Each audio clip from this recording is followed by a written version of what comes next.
Hello everyone, welcome to our YouTube channel Mathematical Roots. I am Snehlata Jaiswal. आज हम लोग करेंगे IIT JEE का चैप्टर मैट्रिक्स एंड डिटर्मिनेंट के प्रीवियस ईयर क्वेश्चंस। ये लेक्चर नंबर 2 है। अगर आपने लेक्चर नंबर 1 नहीं देखा है तो हमारे चैनल में प्लेलिस्ट में जाके देख सकते हैं। आज का टॉपिक है हमारा adjoint and inverse of matrix. See जो मैंने क्वेश्चंस लिए हैं ये वो क्वेश्चंस 2019 एंड 2017 के क्वेश्चंस लिए हैं। आज हम लोग 3 क्वेश्चंस करेंगे, बट उस क्वेश्चंस को करने से पहले आपको कुछ प्रॉपर्टीज़ पता होनी चाहिए। Properties of determinant. Actually in सारे प्रॉपर्टीज़ का जितने क्वेश्चंस आज हम लोग करेंगे उसमें यूज़ है। तो एक प्रॉपर्टी होती है, अगर x और y दो डिफरेंट मैट्रिसेस हैं जिनका डिटर्मिनेंट x इंटू वाई यानी एक और मैट्रिक्स ले रहे हैं, तो इसका डिटर्मिनेंट हो जाता है x इंटू वाई का डिटर्मिनेंट। तो डिटर्मिनेंट को दो तरीके से हम लोग डिनोट कर सकते हैं। एक तो डिटर्मिनेंट a लिख के और नॉर्मली 2 लाइंस बना के मॉड्यूलस की तरह। ओके, तो प्रॉपर्टी क्या है कि अगर x इंटू वाई अगर दो कोई मैट्रिक्स है हमारा, उसका मल्टीप्लिकेशन का अगर डिटर्मिनेंट निकाले तो वो इक्वल टू होता है डिटर्मिनेंट ऑफ x के इंटू डिटर्मिनेंट ऑफ y। दूसरा प्रॉपर्टी है कि डिटर्मिनेंट ऑफ a इनवर्स ये इक्वल टू होता है 1 अपॉन डिटर्मिनेंट ऑफ a के। अगर इस फॉर्म में लिखे तो ऐसे determinant of A inverse equal to 1 upon determinant of A। Next property है adjoints की। देखो, adjoint of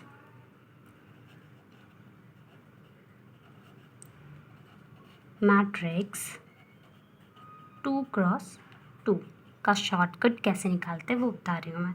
जैसे मान लो कोई हमारा मैट्रिक्स दिया हुआ है A B C D element का, ठीक है। ये ट्रू क्रॉस ट्रू मैट्रिक्स का शॉर्टकट बता रही हूँ कि कैसे इसका जॉइंट निकालते हैं। देखो, ये जो डायगोनल में हमारे एलिमेंट होते हैं ना, उनको क्या करते हैं, इंटरचेंज। ठीक, जैसे ये हमारा अगर मैट्रिक्स A है तो इनके डायगोनल्स के जो एलिमेंट है उनको करेंगे इंटरचेंज, और जो बचे हुए एलिमेंट्स हैं उनका करते हैं साइन चेंज। तो वो आता है हमारा adjoint of A। Adjoint of A क्या आएगा, देखो इंटरचेंज करेंगे तो D ऊपर चला जाएगा और A नीचे, और बाकी बचे हुए एलिमेंट्स का क्या करना था, हमें माइनस साइन लेना था। आई मीन जो भी उनका साइन हो उसका अपोजिट लेते हैं। तो यहाँ पे पॉजिटिव साइन है तो यहाँ माइनस B, यहाँ माइनस C। ये डायरेक्ट फॉर्मूला होता है 2x2 मैट्रिक्स के एडजॉइंट को निकालने का। अब इन सारे प्रॉपर्टीज़ का यूज़ करके हम लोग आज के क्वेश्चन सॉल्व करेंगे। क्वेश्चन नंबर 1 है, ये 2019 का क्वेश्चन है। If B equal to this matrix is inverse of matrix A, then sum of all values of alpha for which determinant of A plus 1 equal to 0। देखो, question में क्या बोल रहा है कि जो हमारा ये B डिटर्मिनेंट दिया हुआ है ना, ये इन्वर्स है किसी मैट्रिक्स A का। मैट्रिक्स A नहीं दिया हुआ है, ओके। और क्या दिया हुआ मैट्रिक्स A के बारे में कि determinant of matrix A plus 1 equal to 0 है, ठीक है। और यहाँ पे जो अल्फ़ा दिया हुआ है ना, इनकी हमें वैल्यूज़ निकालनी है। देखो कैसे करेंगे, पहले तो हमें क्या दिया हुआ है कि B is inverse matrix of A, है ना। तो हम लोग ऐसे लिख सकते हैं ना कि B इनवर्स मैट्रिक्स किसका हुआ, A का, ठीक। तो अगर हम लोग डिटर्मिनेंट लें A का तो वो किसके इक्वल होगा, determinant of B inverse, right, क्योंकि B हमारा इनवर्स किसका है, A का, ठीक है। तो देखो, जब डिटर्मिनेंट ऑफ A लेंगे वो किसके इक्वल होगा, 1 अपॉन B के डिटर्मिनेंट के, है ना, क्योंकि जो B है हमारा वो क्या है, इनवर्स ऑफ A। तो इसका डिटर्मिनेंट का अगर इनवर्स लेंगे तो वो डिटर्मिनेंट ऑफ A क्या हो जाएगा। और हमें क्या दिया हुआ है, डिटर्मिनेंट ऑफ A प्लस 1, क्या दिया हुआ है, determinant of A plus 1 equal to 0, right. तो हम लोग डिटर्मिनेंट ऑफ ए की जगह लिख सकते हैं ना 1 upon determinant of B plus 1 equal to 0। अब एलसीएम लेके सॉल्व करेंगे तो हमें मिलेगा 1 plus determinant of B equal to 0। That implies determinant of B equal to -1। अब क्या करेंगे, ये जो मैट्रिक्स बी है इसका डिटर्मिनेंट निकाल लेंगे। तो देखो डिटर्मिनेंट ऑफ बी क्या आएगा, ये आएगा 5 इंटू -2 -3 प्लस अल्फ़ा 2 अल्फ़ा -2। ठीक, ये आया डिटर्मिनेंट ऑफ बी। कैसे निकालें, हम लोग एक्सपेंड कर दिए अलॉन्ग C1। ठीक, तो ये हमें मिला डिटर्मिनेंट ऑफ बी। अब डिटर्मिनेंट ऑफ बी हम लोग सॉल्व करके क्या निकालें, -1 के इक्वल, तो इसे हम लोग पुट कर सकते हैं -1। अब देखो, अब इसे सॉल्व करना है तो ये हमें मिलेगा -25 plus 2 alpha square minus 2 alpha equal to -1। तो ये मिलेगा हमें 2 alpha square minus 2 alpha minus 24 equal to 0। अब क्या मिलेगा हमें, अब ये मिलेगा alpha square minus alpha minus 12 equal to 0। अब इसे सॉल्व करेंगे तो हमें मिलेगा alpha minus 4 alpha plus 3 alpha minus 12 equal to 0। ये क्वाड्रेटिक इक्वेशन है और इसको अगर बीच वाले टर्म को स्प्लिट करके लिखते हैं तो इस टर्म में लिखेंगे ताकि हमें ब्रैकेट्स में आंसर आ जाए। अब देखो, अब यहाँ से क्या मिलेगा, alpha minus 4 alpha minus 3 equal to 0 मिला हमें। अब देखो, अब हमें क्वेश्चन में क्या पूछा था कि sum of all values of alpha, alpha की कितनी वैल्यूज़ आई हैं, 2 वैल्यूज़ आई हैं, एक अल्फ़ा इक्वल टू 4 एंड दूसरा अल्फ़ा इक्वल टू एक सेकेंड, ये अल्फ़ा प्लस 3 आएगा। ओके, देखो कैसे अल्फ़ा प्लस 3 आएगा, यहाँ पे अगर हम लोग सॉल्व करें तो ये क्या हो जाएगा, अल्फ़ा माइनस 4 और अल्फ़ा प्लस 3। ठीक, तो यहाँ से अल्फ़ा की वैल्यू 2 आएंगी, एक अल्फ़ा इक्वल टू 4 और एक अल्फ़ा इक्वल टू -3। अब क्वेश्चन में क्या था कि sum of all values of alpha, तो sum of all values of alpha ये क्या हो जाएगा, 4 प्लस -3, 2 वैल्यूज़ आई थी, तो ये क्या हो जाएगा 4 - 3 which is 1। Option number C is correct. Next question है हमारा 2017 मेंस में पूछा गया था। क्वेश्चन है if A equal to this matrix then find the adjoint of 3a square plus 12a is equal to what. देखो, जिसका भी एडजॉइंट हमें निकालना है, सबसे पहले ये निकाल लेते हैं, इससे थोड़ा क्वेश्चन ईजी भी हो जाएगा। देखो उसमें क्या क्या निकालना है, ए स्क्वायर निकालना और 12a, तो ए स्क्वायर क्या हो जाएगा, ये होगा 2 - 3 - 4 1 इंटू 2 - 4 1।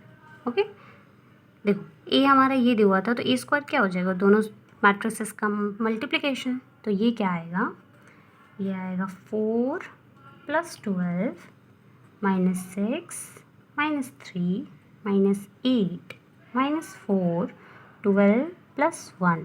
ओके, तो ये किसके इक्वल टू होगा, ये होगा 16 - 9 - 12 30। ओके, ये आया ए स्क्वायर की वैल्यू। हमें क्या चाहिए, 3a स्क्वायर प्लस 12a, ये किसके इक्वल होगा, 3 इंटू 16 - 9 - 12 13 प्लस 12 इंटू ए क्या दिया हुआ है हमें, 2 - 3 - 4 एंड 1। अब देखो ये क्या मिलेगा, ये मिलेगा हमें 48 - 27 - 36 इंटू 39। ओके, और ये क्या होगा, देखो 12 का अब सब में मल्टीप्लाई होगा, जैसे यहाँ पे 3 का सारे एलिमेंट्स में मल्टीप्लाई हुआ था, ये हमें मिलेगा 24 माइनस 36 माइनस 48 12। ये हमें ओवरऑल क्या मिलने वाला है 72 माइनस 63 माइनस 84 51। ये हमें मिला 3a² प्लस 12a। पर हमें क्या निकालना है, हमें निकालना है adjoint of 3a² plus 12a। तो ये क्या हो जाएगा, ये इक्वल टू होगा adjoint ऑफ किस मैट्रिक्स का 72 माइनस 63 माइनस 84 51।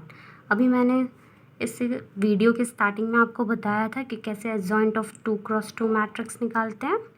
देखो इस डायगोनल्स का इंटरचेंज करेंगे तो हमें मिलेगा 51 72 एंड जो बचे हुए टर्म्स होते हैं उनका निगेटिव साइन लेते हैं, negative in the sense opposite sign. तो ये निगेटिव में है तो ये पॉजिटिव हो जाएगा, ये भी निगेटिव में है तो ये पॉजिटिव हो जाएगा। ये आया हमारा adjoint of 3a² plus 12a which is option number B. Next question है हमारा 2019 मेंस में पूछा गया था ये क्वेश्चन है let A and B be two invertible matrix of order 3x3 if determinant A B A transpose equal to A and determinant A B inverse equal to 8, then determinant of B A inverse B transpose is what। देखो इस question में सबसे पहले आपको पता होना चाहिए इसमें क्या दिया हुआ है, A and B are invertible matrix, मतलब determinant of A does not equal to 0 and determinant of B does not equal to 0। तब ये क्या कहलाती हैं, इन्वर्टिबल मैट्रिसेस। अगर इनका डिटर्मिनेंट 0 हो जाता है तो ये क्या कहलाती हैं, नॉन इन्वर्टिबल मैट्रिसेस। देखो इस क्वेश्चन को कैसे सॉल्व करेंगे, इसमें क्या दिया हुआ है, determinant of A B A transpose equal to 8। ठीक, तो हम इसको लिख सकते हैं determinant of A B A transpose equal to 8। अभी मैंने वीडियो के स्टार्टिंग में आपको बताया था डिटर्मिनेंट की प्रॉपर्टी कि जब भी इसके अंदर जितने भी मैट्रिसेस का मल्टीप्लिकेशन हो इनका डिटर्मिनेंट अलग से मल्टीप्लाई करके लिख सकते हैं, which is A determinant into B determinant into A transpose determinant equal to 8। और एक और प्रॉपर्टी ऑफ डिटर्मिनेंट क्या होती है कि कोई भी मैट्रिक्स का ट्रांसपोज का अगर डिटर्मिनेंट लें तो ये ऑलवेज इक्वल टू होता है दैट मैट्रिक्स के डिटर्मिनेंट के। तो हमें ये क्या मिल जाएगा, ए का determinant into B into A transpose की जगह लिख सकते हैं ए का डिटर्मिनेंट का ट्रांसपोज इक्वल टू 8। तो ये क्या मिलेगा, B determinant into A square equal to 8। ये क्वेश्चन नंबर 1। अब हमें एक और चीज़ दी हुई है, क्या दी हुई है, determinant of A B inverse equal to 8। इसको भी जैसे इसे सॉल्व किया वैसे करेंगे तो ये हो जाएगा determinant of A into B का इनवर्स का डिटर्मिनेंट इक्वल टू 8। अब बाई दिस प्रॉपर्टी जो यहाँ यूज़ हुआ है डिटर्मिनेंट का, ये क्या हो जाएगा, A determinant into B inverse का डिटर्मिनेंट इक्वल टू 8। अब एक और डिटर्मिनेंट की प्रॉपर्टी होती है क्या, कि B inverse determinant equal to B determinant का inverse equal to 1/p। Okay, तो इसे हम लोग लिख सकते हैं ए डिटर्मिनेंट बी इनवर्स की जगह 1/b का डिटर्मिनेंट इक्वल टू 8। अब देखो दो इक्वेशंस मिल गए, दो अननोन्स हैं, तो हम लोग दोनों को सॉल्व कर सकते हैं। कैसे, दोनों इक्वेशन का हम क्या करेंगे, मल्टीप्लिकेशन। ठीक है, अगर मल्टीप्लाई करेंगे तो बी से बी कैंसिल हो जाएगा, केवल ए के टर्म्स बचेंगे। तो ए डिटर्मिनेंट का square into B into A upon B का डिटर्मिनेंट इक्वल टू 8 इंटू 8। अब ये क्या मिलेगा हमें, ये देखो डिटर्मिनेंट ऑफ बी से determinant of B cancel out, ये मिलेगा ए डिटर्मिनेंट का क्यूब इक्वल टू, ये देखो इसे हम लोग लिख सकते हैं 4 की पावर 3, राइट। तो हमें अगर कंपेयर करेंगे तो हमें डिटर्मिनेंट ऑफ ए क्या मिलेगा, वो मिलेगा 4, ठीक। पर क्वेश्चन में देखो हमें ए इन्वर्स भी चाहिए, बी भी चाहिए, बी का ट्रांसपोज का भी चाहिए। अब देखो, अब जैसे हमें ए मिल गया है, अगर हम लोग इसको इक्वेशन नंबर 2 में रखते हैं तो हमें डिटर्मिनेंट ऑफ बी भी मिल जाएगा। देखो determinant of B by equation number 2 क्या हो जाएगा, determinant of A upon 8 which is, determinant of A क्या निकाला हमने 4 अपॉन 8, यानी डिटर्मिनेंट ऑफ बी 1/2। अब देखो मैंने आपको बताया ना कि अगर बी का ट्रांसपोज चाहिए हमें और उसका अगर डिटर्मिनेंट चाहिए तो वो किसके इक्वल होता है, डिटर्मिनेंट ऑफ बी के, यानी ये भी इक्वल टू हो जाएगा 1/2। अब हमें क्वेश्चन में क्या था, क्वेश्चन में तो दिया हुआ है determinant of B into A inverse into B का ट्रांसपोज, राइट। तो ये किसके इक्वल हो जाएगा, determinant of B into A inverse into B का ट्रांसपोज, और ये किसके इक्वल हो जाएगा, by using those properties of determinant, determinant of B into determinant of A inverse into determinant of B का ट्रांसपोज। देखो डिटर्मिनेंट ऑफ बी हमने निकाला 1/2, डिटर्मिनेंट ऑफ ए अगर 4 है तो डिटर्मिनेंट ऑफ ए इनवर्स क्या हो जाएगा 1/4 into determinant of B transpose भी हमने क्या निकाला 1/2, ये किसके इक्वल आएगा 1/16, which is option number C. Thank you for watching. अगर आपको ये वीडियो यूज़फुल लगा तो do like share and subscribe, and also आप लोग हमें कमेंट करके ज़रूर बताया कीजिए कि आपको वीडियो कैसा लगा। ये हमें थोड़ा मोटिवेट भी करता है कि आप लोग कमेंट करके बताते हो कि ये क्वेश्चन में ये डाउट है, या कोई भी अगर आपको IIT JEE में किसी भी चैप्टर में आपको अगर कोई भी डाउट है या किसी टॉपिक पे कोई डाउट है तो आप हमें कमेंट सेक्शन में लिख के बता सकते हैं। अगर आपको IIT JEE से रिलेटेड किसी भी चैप्टर या किसी भी टॉपिक पे PYQ या लेक्चर्स चाहिए तो आप वो भी हमें कमेंट सेक्शन में लिख के ज़रूर बताइए। Thank you so much.